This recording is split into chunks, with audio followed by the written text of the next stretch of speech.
बार दिन ये आए, बार बार दिल ये गाए।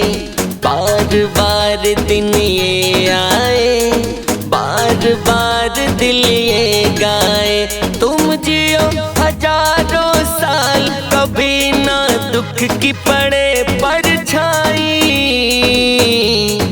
हैप्पी बर्थडे प्रेम भाई, हैप्पी बर्थडे प्रेम भाई, हैप्पी बर्थडे प्रेम भाई, हैप्पी बर्थडे प्रेम भाई।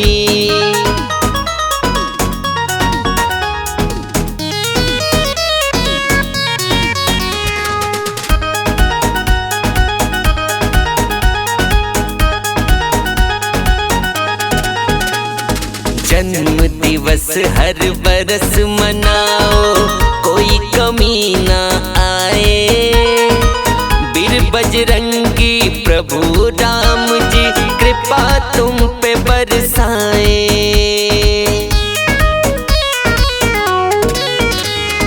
जन्म दिवस हर बरस मनाओ, कोई कमी ना आए।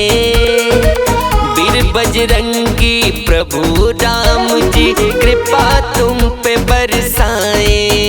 तुम करते रहो कमाल, तुम्हारे मुंह में रहे मिठाई। हैप्पी बर्थडे प्रेम भाई, हैप्पी बर्थडे प्रेम भाई, हैप्पी बर्थडे प्रेम भाई, हैप्पी बर्थडे प्रेम भाई।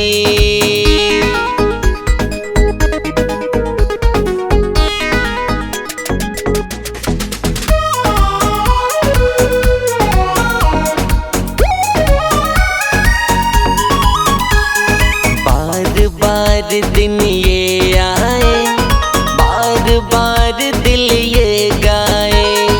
बार बार दिन ये आए, बार बार दिल ये गाए। तुम जियो हजारों साल, कभी ना दुख की पड़े परछाई। हैप्पी बर्थडे प्रेम भाई, हैप्पी बर्थडे प्रेम भाई, हैप्पी बर्थडे प्रेम भाई, हैप्पी बर्थडे